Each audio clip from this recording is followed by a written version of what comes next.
Okay. Call to order for the North Summit Fire District Board meeting on July 10th, 11th, July 10th in Colville, Utah Fire Station. And we're called to order. Those here, say aye. Aye. Identify. Steve Yellen is here. Corey Blomquist. Don Donaldson here. So before we get started, first of all, I want to apologize for being late. I got hung up there and didn't realize on the time. So again, I apologize. That's terrible to do, but I thank you for waiting for me. All right, so let's, do we have a closed sessions today? No closed session audit items, so we will go to the Pledge of Allegiance.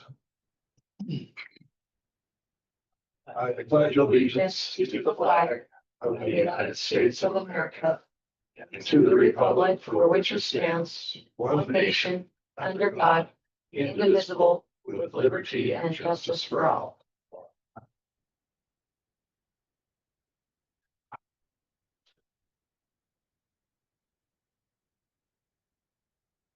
All right, work session, view the audit. Okay, I have Ron, who's the auditor, joining by Zoom.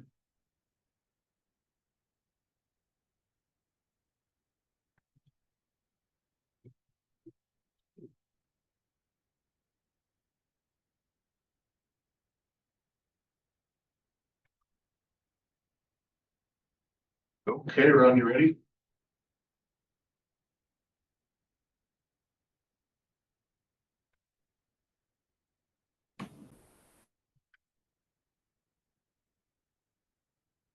Ron, you're on mute. Okay, there, can you hear me now? Yeah. Thank you, Ron. I swear, technology, man, it works great right until the point where you want it to, and then it doesn't.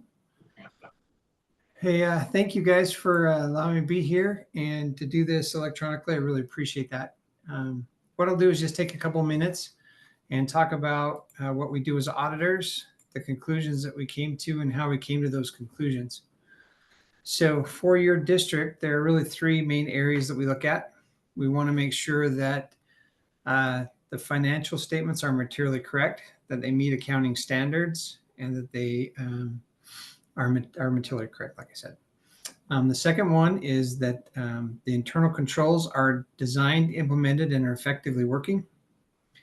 And then the third is that we're in compliance with state law based on the areas that we looked at through the state auditor's office. So as far as the financial statements go, we take the trial balance or the numbers of the district, and we perform a number of tests on those balances. We review the trial balance to make sure it's mathematically correct, that it balances. We send out confirmations to cash, property taxes, URS pensions, and anything else we can find that we can send a confirmation to that looks at an outside party and says, here's what we say that your district has, and they confirm that amount balances or matches. We review invoices. So we take a sample of invoices at the beginning of the year. We look at those to make sure the check amount matches the invoice, that it's posted in the proper period, that it's posted to the right account. And that gives us a good sense of just what's happening within the district and what controls are being followed as well. As we go through the beginning or testing our balances, for instance, capital assets, accounts payable, accrued liabilities, various other areas, we'll pull invoices for those too. We pull a significant number of invoices after the end of the year to make sure that the expense is posted in the right period. So if it should be an expense happened in June, or in your case, December, and we didn't pay for it until January, we want to make sure that expense is posted in that correct period. We recalculate balances. There's a significant number of balances on the financial statements, like accrued payroll, depreciation expense, compensated absences, pensions. Where there's calculations and estimates on those financial statements, we go back and recalculate those and make sure those meet accounting standards and are appropriate. We do a lot of analytical reviews. So we'll go look at this year, compare it to last year, compare it to the year before, and look for variances and balance and differences. If it meets our threshold, then we start asking questions and performing additional tests to make sure we can understand that balance or that difference. We do that at the beginning of the audit. Then we also do that while we're testing balances. So for instance, if we were looking at cash, we would compare this year to last year and see why it changed and that. And then at the end of the audit, as we were writing the financial statements, we'll do it a third time to make sure we've captured everything and we can understand the high level, what those differences are and why. We perform a number of other tests on the balances, but that's the majority of what we do to come to the conclusion that your financial statements are materially correct and meet accounting standards. If you look at our independent auditor's report, the second paragraph says, in our opinion, the financial statements refer to above percent fairly in all material respects the respective financial position of the governmental activities, each major fund, the aggregate remaining fund information of North Summit Fire District as of December 31st, 2024, and the respective changes in financial position and or applicable cash flows thereof for the years then ended in accordance with accounting principles generally accepted in the United States of America. That's our opinion paragraph. That's an unmodified opinion or a clean opinion or the best opinion that you can receive. So what that means is we feel that the financial statements do meet accounting standards and that they're materially correct. You can rely upon those numbers as what happened within your district. The second thing that we do is look at internal controls. We don't give an opinion on controls, but we do evaluate those controls to make sure that they've been designed, implemented, and working effectively. We do that through review of policies and procedures, interviews, walkthroughs, questionnaires. So we'll take those invoices that we looked at and follow those through to make sure we can trace those to the financial statements and the controls are associated with those. We'll do that for payroll as well to make sure that the payroll is appropriate and those controls are being followed. If there was a large area of the city or the district that just didn't have controls or those controls had never been implemented, we would consider that to be a material weakness. If those controls had been designed and implemented but maybe weren't as effectively working as they had been, we would consider that a significant deficiency. Either one of those we bring to your attention tonight and also in writing to let you know those deficiencies. During our reviews and our testings, we found that the controls are properly designed, that they've been implemented and they're working effectively. So there are no findings that we need to bring to your attention tonight as far as internal control. And the last thing that we look at is state compliance. So the state auditor gives us certain areas to look at, either on an annual basis or every 3-year basis. And they give us procedures to perform in each of those areas to make sure you're in compliance with state law. During our audit this year, we looked at budgetary compliance, fund balance, fraud risk assessment, government fees, impact fees, special and local service districts, and the Utah retirement system. So we went through those procedures, tested the balances that we were required to, and found that you are in compliance with those areas based on state law. So there was nothing that we needed to bring to your attention as far as compliance with state law. So that's a real quick review of what we did as auditors, the conclusions that we came to and how we came to those conclusions. Before I open up for questions, I just want to thank Tyler. He does a great job. An audit is pretty in-depth. We throw a lot of information and ask a lot of questions, and he does a great job of providing that information for us. So we really appreciate his work and feel like you guys are in good hands with him. So with that, if anybody has any questions about the audit, I'd be happy to answer any. We'll open up to questions. Steve? I don't have any questions. I appreciate the overview and the explanation. Very, very well formatted report. I was able to look through it before, so no questions for me. Right. I had a couple, if you don't mind, and that, Ron, this may not be for you, but perhaps for Ben and Other, I noticed that we exceeded the employee budget, and I understand why we did, because we had the 7 employee FTEs that we added to the budget, right? 6, yeah. So I think there's 20 some odd $1,000. We exceeded that budget number. Do you by chance happen to know the percentage of the budget versus of overage that we have? Just an idea? Okay, so that you're actually seeing is from 2023. That was a 2023. in of 23. Okay. But they said we've rechecked it. They're in compliance this year. So it's not a continuous one. Correct. Yeah, I should have mentioned that. Yeah, the finding that you see in that governance report is actually 2023's that we have addressed that and they're in compliance in the current year. Perfect. To me, I think it's a small amount, percentage of overage. But I think it'd be helpful as we're explaining to others, yes, we added these, we had budgeted this amount, but we added some FTEs, some firefighters here. But by doing that, we only increased this amount of over what we had budgeted, but we added more people there. So it gives a perception of those in the area that we're managing it very well, and we are, if we show that it's a small percentage of what we anticipated on the budget. No, that's a good point. And I think in 2023 would have been the year that, and I'm trying to remember back, would have been the year that Chief Jarvis came on, I think.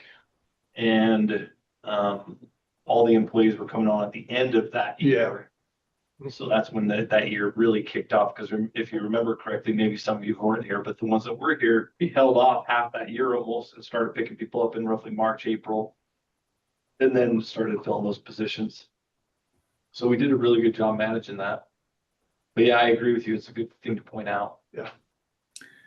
Another thing that can happen that can skew this sometimes is if there's a payroll that happens that crosses years that's in December but doesn't get paid until January, that has to be accrued back as an expense, and sometimes we don't catch that, and so that can push us over a little bit too. Yeah, usually there's a little bit of that every year. Yeah. And that's why this year, I think Ari brought it up during the budget when we were amending it. I went heavy on that line item because we had this problem before. So I wanted to make sure that we weren't over budgeting. It's always easier to go, oh, we were under budget and move the money to, the capital expense or the capital fund at the end of the year. So We are in a firehouse, don't forget. they're having. The other thing is when we do that overage and it has to go back to the previous year, sometimes we might be a little over, like in 2024, when we come to that audit next year. You'll probably see a little bit of an increase there too. Why? Because, okay, well, we don't have any trend data, so we're trying to make up this data as we go. Yeah. This is literally 2024 was our first year that we've been fully in service. And so we'll have from that year all the way forward some better data, which will be great. But you'll have to account for overtime.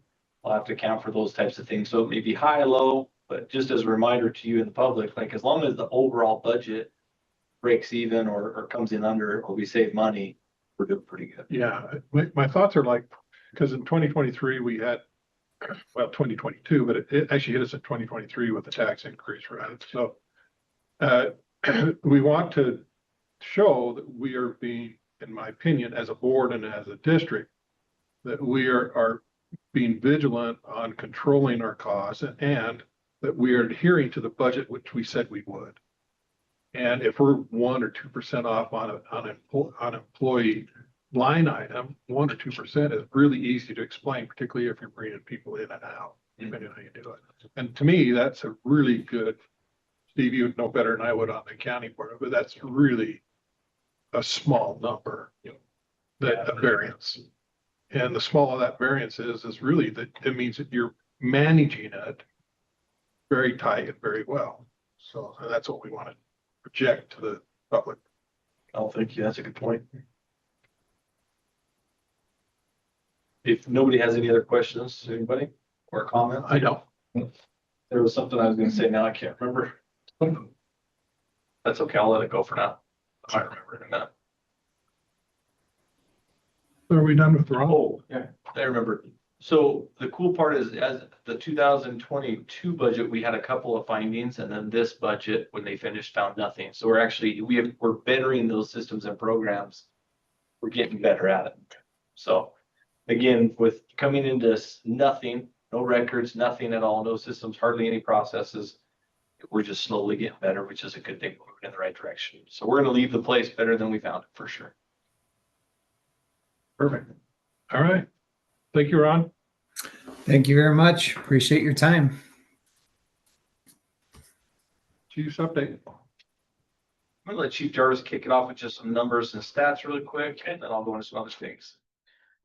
Okay, so as part of the chief's update, one of the things that was brought up a couple meetings ago is just our response times. And again, we were asked to report on dispatch to and route time, so from the time a call is received and how long it takes the crews to go en route, be in the truck and moving. The goal for that is less than 2 minutes. And for the month of June, we averaged 1 minute, 44 seconds, which is under our goal. That's fantastic. And from the time we are dispatched to the time we arrive on scene, in a rural area, the goal is less than 14 minutes for an average. And for the month of June, we averaged 12 minutes and 33 seconds. So we're seeing the times get better as the weather improves.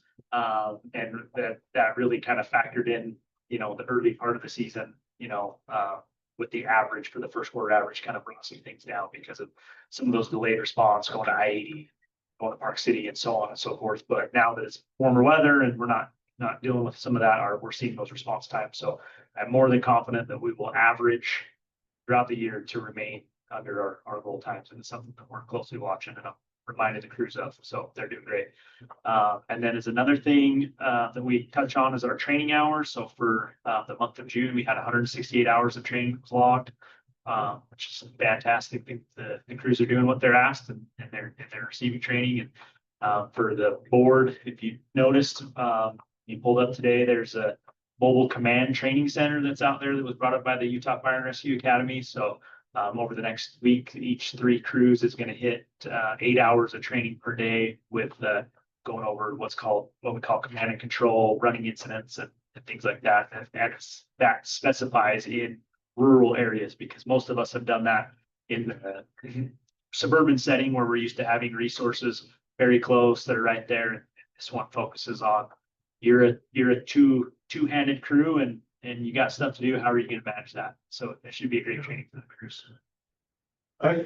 I'm going back to your responses. I'm just thrilled at that you're really, that's a huge percentage of what your goal was that you're beating at.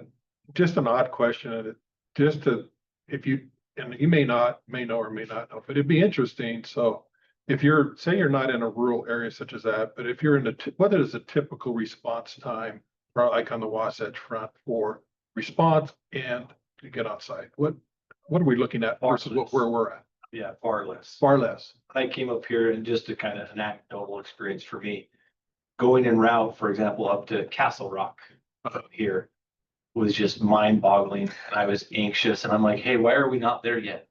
You know what I mean? Just anecdotally, I was like, this is driving me nuts. All of us want to get there 5 minutes ago, but the drive itself in this big truck is taking forever. But generally like the same standards. So out the door times are the exact same for fires and medical. It's just that your response time. So from when paged and you go en route to arrive, that time changes because like, for example, where I came from Clinton, I think it's roughly a 2 mile by 7 mile city. We could be anywhere in that city in 5 minutes or less. You know what I mean? So far, far less, but we cover, and that's the biggest thing in our area is it's the time and distance problem. We don't have stations strategically placed or enough of them with firefighters staffing them. So time and distance are always going to be our nemesis until that gets fixed.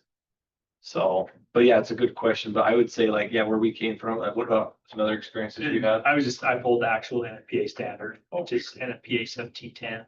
And it states that in, downtown Salt Lake City or something like that, there from time of dispatch to the first arriving engine on scene is 4 minutes. 4 minutes. Is what they're striving to. So we have 10 minutes. Yeah. But beyond that. Beyond that, yeah, we have 14 minutes. Yeah.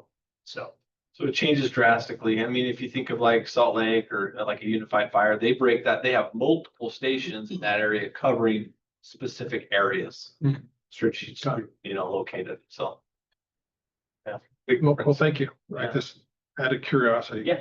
Yeah, for sure. It sounds to me like if we didn't have that time and distance on the I-80, it's probably where the most Yeah. part comes from. Yeah. From one ship, The Coville, biggest deal. Hennifer, you're probably gonna be within that Yeah, we have some great, average on. we have some great response times, and that's the average. That's where it really helps us. Yeah. And then you get a couple of those outliers long where you go all the way up to I-80, or you know, Evanston. yeah, Mhm. and you go over to Park City. Like in the winter time, Park City gets busy.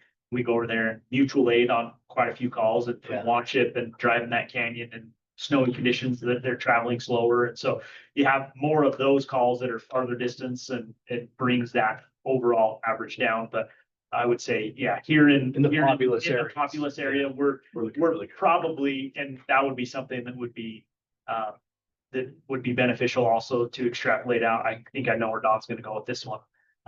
Is where at in, in Colville City from the fire station within a square mile, kind of like, what they strive for downtown Salt Lake or whatever, for example, like how are we hitting compared to that? And then throw out some of these outliers and stuff. So that would be something that we would be able to break out as well. Yeah. So. You're leading up to where I'm thinking, because we're thinking about doing FTs down in Hennifer, right? Right. So we can show to the community down there what it means to them in time.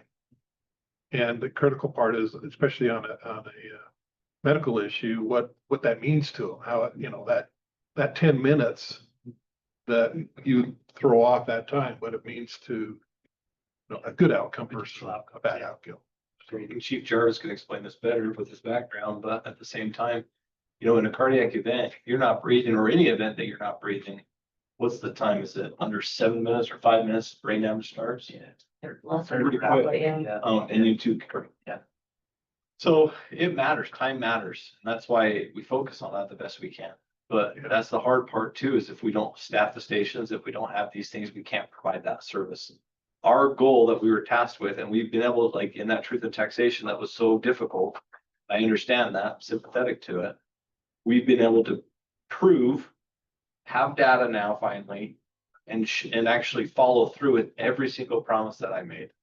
So we're doing really good. It's only going to get better. It might take some time to dig out of this hole with apparatus and buildings, but that's going to be our push in the upcoming future. So Thank you. you're welcome.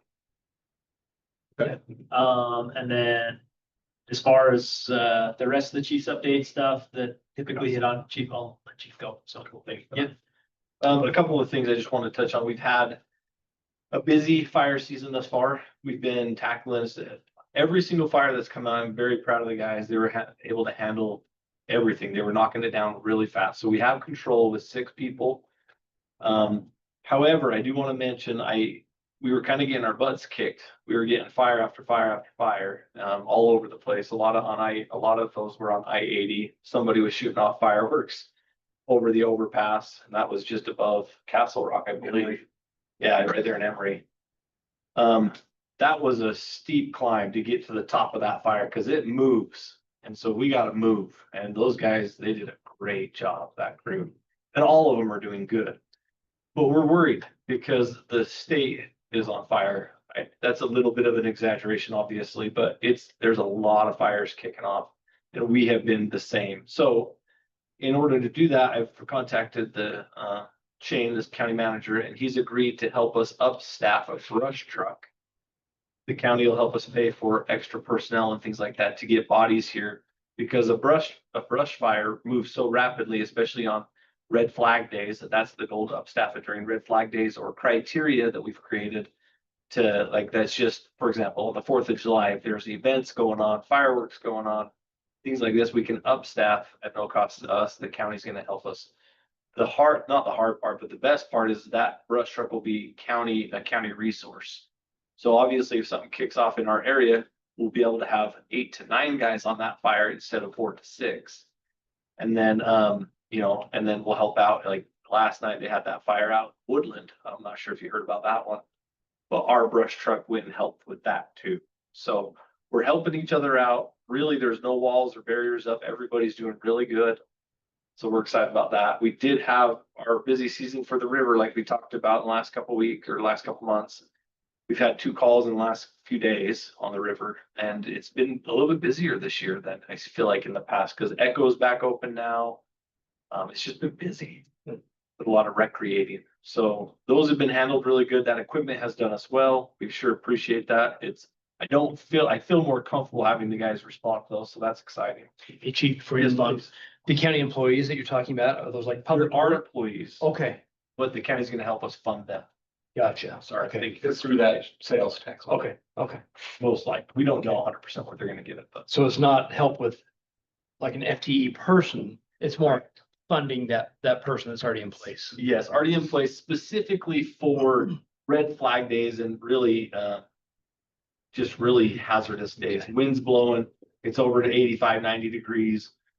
The RH is what we call it, relative humidity is really low, so there's no moisture in the air, which anything could ignite, right? So if it does, which it does often, we'll upstaff a brush truck Gotcha. and they'll help respond. Was that, instead of having 6 staff that day, you might bring in 9 or something like that? 3 more to make 9. Gotcha. Correct. But they will be dedicated to that brush truck. The other Okay. 6 will be dedicated to the rest. To the regular duties. You got it. Okay, thanks for the explanation. No, thank you for Yeah, helping clarify. yeah. Stickers, I think Ari brought that up towards the end of our last meeting. They just got in yesterday. We started putting them on. We're not a sticker putter on people, so we struggled, and they'll be on this next week for sure, but we do have them now. We need to get some masking tape to help us get them onto the truck. So I guess I'm not very good at the transfer paper masking tape or something like that. We've already ruined a couple of them, so we gotta figure it out. It's not how we. You want may know how to explain say five. Yeah, they're really thin, so it was kind of hard. But anyway, so we talked about, I do want to just mention, I won't say an amount because I don't know 100%. But today I had a great meeting with a wonderful couple from Park City. I don't know if I should mention their name, but they are awesome and they want to donate money to the fire districts. We think it's going to be a great amount. Once I get more information, I'll let you know, but we're really excited about that. It'll help with our apparatus and we'll get a little bit further ahead than we were ever planning. So once I find out more, maybe in the next meeting, I'll announce that officially. But they were really great today. They're still contemplating what they're going to fund, how much they're going to fund, how it's going to work, how we're going to receive the money, things like this. That's wonderful. Yeah, it's exciting. It really is. And they just have it's not about taxes for them. It's not about anything but just doing the right thing. They have the means to do so. And they want to help the communities. So they were just fantastic people to meet today, but it's just very positive from sometimes what we hear, you know what I mean? And all of that, so. The only other thing we need to mention, if I can make a recommendation, we can talk about this a little later. With the accident that we did have, we may need to have a special session for apparatus later on, if that's okay. We have some friends over in Unified Fire Authority that might have some trucks coming available soon for a discounted rate. They're going to be older trucks that they're expiring. So keep in mind, our goal for engines is 10 to 15 year retirement. These are still going to be 20+ years old, but it's something, and we need those to keep our ISO rating. Just as a reminder, ISO is that insurance rating that helps us keep our homeowners insurance down. Each station should have a type 1 apparatus in it to be able to do that. So we'll talk about that a little bit later, but that's really the only things I have. Any questions for me? You called, you and some others went on another fire in the other part. So you was called out to help. So why don't you explain that? Yeah, no, that's a great point. So our fire warden and our FMO, Ryan LaFontaine and Bryce Boyer, called us because Forsyth, or what would it be, Pine Valley, was burning down tons of houses the first day that a fire kicked off in their city. That's down towards kind of southwest, kind of by St. George, a little bit more northwest of St. George. And they said, hey, they're needing help. We had a lot of guys that were interested in going. And it was awesome. So I went down, 2 or 3 others went down with me, and we helped fight that fire. Unfortunately, that fire is still going, but we helped on the initial attack of that fire. And we were able to save all the homes after that point when we got there. But the fire did push forward through like a camp area and then up to the next mountain. It was incredible. I'd never seen a fire move that fast. It was about 60, 70 mile an hour winds. And it was just an amazing sight to see, unfortunately. Like it just, our goal the whole, I mean, they had tons of firefighters on this, wildland and structural. We were assigned to structural protection only, so our goal was to not let a building burn down. But, and we did, it was perfect, but at the same time, it kind of went beyond the bounds because it moves so rapidly in high winds, so. But yeah, we went down, we did make some money on that. What I'd like to do is propose to you guys next month, maybe a revenue source for deploying. We have a lot of people that want to help deploy out to different places. And this can help offset some different costs that we need. We can do that internally, and people are wanting to do that. Not only can we pay them, but we can actually make a little money. That's a good thing for us. It will help pay for apparatus, tools we need, instead of having to go into our capital funds and such. So I want to give you proof in the pudding that we're actually making money on these deployments. Once we have that proof of concept, I'll bring it back to you with maybe an Excel spreadsheet saying, hey, we deployed on the Forsyth fire. That's what that fire was called. And we made X amount of dollars, and we're still able to pay everybody and get ahead a little bit. We did that again. What was the next fire? It was, there was one more. Down to Arizona. Down to Arizona. We sent one firefighter down to Arizona, same thing. We're able to pay him and still get a little bit ahead, almost double. So I think it's a good revenue source. And if we maybe even have to spend a little bit of capital on that, it'll pay itself back. And then we can get ahead. So that's just another revenue source that we can use to help keep costs low. If we can help make our own money and pay for ourselves.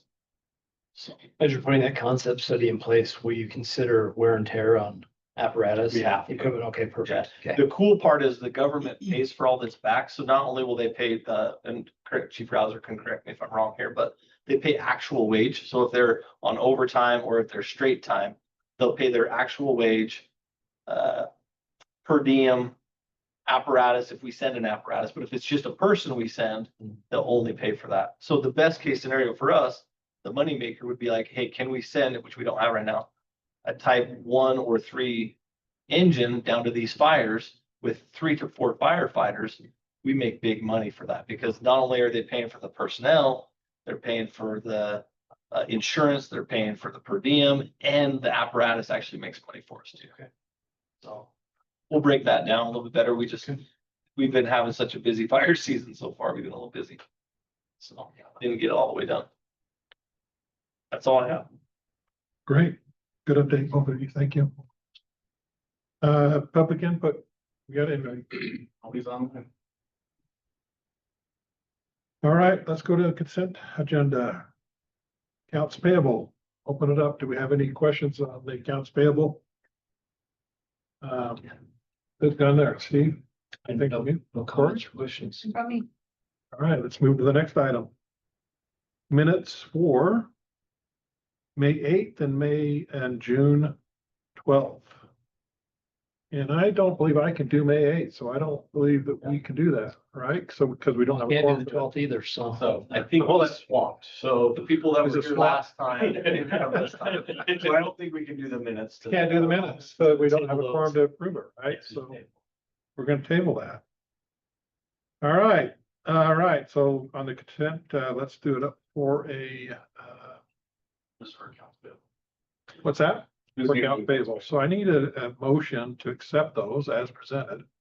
So I will make a motion to approve the accounts payable for June 2025 as presented. I will second that. Okay, motion passes. We've accepted those accounts payable, so thank you very much. Consideration for approval, Chief.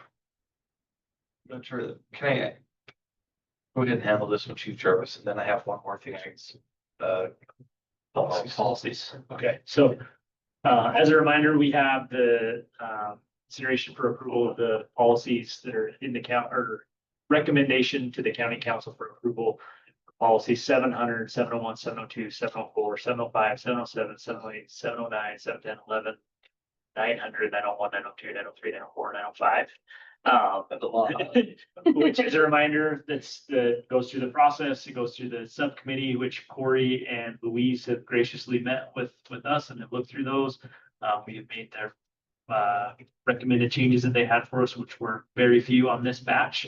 And we are recommending for you guys to or to Recommend. recommend to go to the county council for those to be approved. And as Ryan, Ryan is looking county at staff, he's also reviewed as well. So just a reminder, all these batches will go through Lexipol and their attorneys, Louise and Corey, because that's who we elected to be on that subcommittee. And then Ryan will always see all of them too. Okay. And then you guys make a recommendation to the county council. You guys are the administration, basically a policy group and administrative group. They're our governing body, so we have to get their approval. Right, great. So I'll need a motion whether we can send that on to the county council. So I will make a motion to recommend to the county council the following policies as reviewed by our delegates. Those are policy section 700, 701, 702, 704, 705, 707, 708, 709, 710, 711, 900, 901, 902, 903, 904, and 905. As submitted. That's a mouthful, and I will second that. All right, thank you. So motion passes for sending that on for recommendation. So I do have Okay. one more thing I forgot, go ahead. if I can go back. Yeah, Chief's go update back. just a little bit. One thing with that special meeting, because we're about done with the meeting already for what's been planned. If we hold one, the idea with those, those apparatus that Unified puts out, they're gonna put them out on a bid system. So if they, as an example, if we can pick up 2 engines for $15,000 a piece, that'd be a total of 15,000, right? That's over my spending limit, so that you guys will have to hold that meeting to be able to allow me to buy those if we. When do we need to do that? What's the time frame on Great this? question. We have So no as deal. soon as it's posted, we'll know the end date, so, So then once you know, then you're gonna send notices out to us to Yeah. get a clarification on a date. And Okay. we'll go down and check those engines, to make sure that we want them. If I can recommend Ari for that, because he did that with us before. He's pretty or mechanically inclined, so to speak. If you guys want to, you're all invited, of course. But last time he did with us. And so if we like that engine, it looks good, the price looks good, we'll make a bid on it, but then you'll have to approve me to do that. The other thing Before we move was, on, Chief, sorry oh, you're fine. to interrupt your thoughts and you're gonna forget, but so we're down one engine. Yeah. And you're thinking about, Possibly Picking up 2, because that was almost our reserve engine. So we just have the mumper left, which is the mini pumper. Here at 21 is kind of our Swiss Army knife that we got. And then we have station 23, but engine 23 and one ship. So we need to get at least one more. And I really feel like we should probably at least have a reserve apparatus just in case it goes. okay. So one to replace, one as a reserve. Yeah. Some people might believe that's unnecessary. I would challenge that, and I'd recommend them come talk to me individually or in a public meeting. I could care less, because my stance on that is very clear. We need these engines. If you want your homeowner's insurance to stay low, if you want the area to be covered, we always need to have a backup, because you know what? These trucks again are past their expiration, but we're getting them to help us. So if they're still in pretty decent shape and we can use them, we will. But we need to start thinking about the future of the district too, because right now it takes 4 years to build an engine. So we're 4 years out. Even if we place the order tomorrow, we're 4 years out to get that engine. Isn't that incredible? That is. How often do these older engines come up for bid on average, would you say? Is it pretty You know, rare? We've or is been it- working, we've been trying to find one with Ari for the last 2 years. So it's fairly rare. Not, yeah, I would say often, but not really. Okay. Because a lot of them are so old or beat up, they're not worth useful it. So life. when the good ones come out, you really want to be on top of it. We had we thought we were gonna get that ladder from Ogden. It wasn't in good enough shape. We opted not to. We went and looked at, we wanted to look at one that the Chevron, the facility down in North Salt Lake had. That one didn't work out because they were trying to offload that one because of PFAS, which is a cancer causing foam that we've all been firefighters have been in for the last our careers. And they couldn't sell that or couldn't give it away unless they like took off that PFAS system. It's pretty interesting how this all works out, right? But we weren't lucky enough to get that one either. That one, I haven't heard if it's still there or not. They've been kind of wishy-washy with us. Well, nothing is working out, and we're getting to the point where we just need to make some decisions. So as a board, we can't set a date for the special meeting. It's gonna be based on your investigation of what's there. Then you'll send out notifications for possible meeting. Okay. So. All right. That's all I had. Then your other thing, you had one more thing and I interrupted you. Yeah, but I can't remember. See, it's- I'll call you individually and then we can put on the next agenda. Did we talk during this meeting? And I apologize the timing. But did we talk the results of the insurance investigation of the wrecked truck? No, we did not. Oh, that's a good point. No, we have not. So it's not done yet because it's an American LaFrance. They don't make American LaFrances anymore. They're hard to find parts. And you guys chime in at any point, but essentially, from my understanding, Chief Rouser's worked with them a lot. The adjuster's saying that, hey, he knows our need that we're in. And if he can find parts, he really wants to help us out and keep it in service. But if he can't, he's gonna have to total it out most likely because of the age of the truck, can't find any parts, etc. The cab of that engine is one piece. So when it got clipped on the right side, it ruined basically the whole thing all the way back, cracked the back windows, the roof was cracked, things like this. So that accident was handled all internally and everything is good. We followed the policies that you guys have given us to the letter. Okay, insurance is pending then. Okay. Yeah. Okay, thank you. That was a long roundabout way to say. No, that's yes. great. Thank you. Thank you. Thank you. Okay. So our next meeting's on the 14th of August. You think so? Yeah. Every week. Yeah, that sounds right. And maybe one before, but we'll kind of let you know probably by emails. So. Okay. If you do send one out. All right. Well, we're down to the very last thing. Who wants to make a motion to adjourn? Board comments? Board comments if you want to. Oh, board comments. Yeah. Correct. Nothing from me. I just have a couple of things just real quick. Thank you to the district for being part of the Hannaford 4th celebration, for representing well in the parade and then just the presence. It was felt and I was honored to be part of this organization, to have you guys riding around in the community. So thank you for that. Then the other question, just a follow-up question that I have for you, Chief. Have you received the hydrant flow test from Hannaford Town yet? Negative. Okay, I will follow up once again to see if we can get that. So, I'll also follow up with Fire Marshal Levy. He's just not here tonight because he's up at Tollgate at an HOA meeting, okay. dealing with water actually. And so he's up there right now, probably for a couple hours, but Okay. I'll just double check. I'll take that as a takeaway, sure, for our next meeting. But I'm almost positive we have. And then, Chief Rouser talked to me a little bit about the Utah government, insurance Yeah, fund. wildland. Wildlife, yeah. And it sounds like Hannaford has not been on that in the past. He explained it fairly well to me. He's good at I that. talked to the mayor. He wants to hold off until next council meeting. So I would ask that maybe if one of you are available to explain that to the mayor and the council, to help us understand so we can make an informed decision. You just again decided to hold that off until, Do you have a date? I can get it for you. Yes. It's the first Tuesday of the month. Yeah, so it will be August. August 5th. August 5th at 7 PM. So if one of the three of you would be available, that would be helpful to kind of explain and go through the benefits. and process. The state, he could probably explain it a lot better than any of us. Okay, or someone that would be a better representative, but Yeah, either way. I think we just need where the town hasn't been on that in the past, I think it'd be very helpful to get an educated description and presentation as far as what that is and what it would entail. That's a good idea. So if you wouldn't mind. And if August won't work, we can look at September. So Hopefully August will work. You should be fine. Okay. that's all I've got, Chairman. Thank you. Thank you very much. I apologize for cutting you off on that. All right, would like to make the motion. Dermot. I make the motion to adjourn. Thanks, Corey. I will second it. You can adjourn. Thank you. All right, thanks, guys. Again, I apologize. I'm embarrassed about what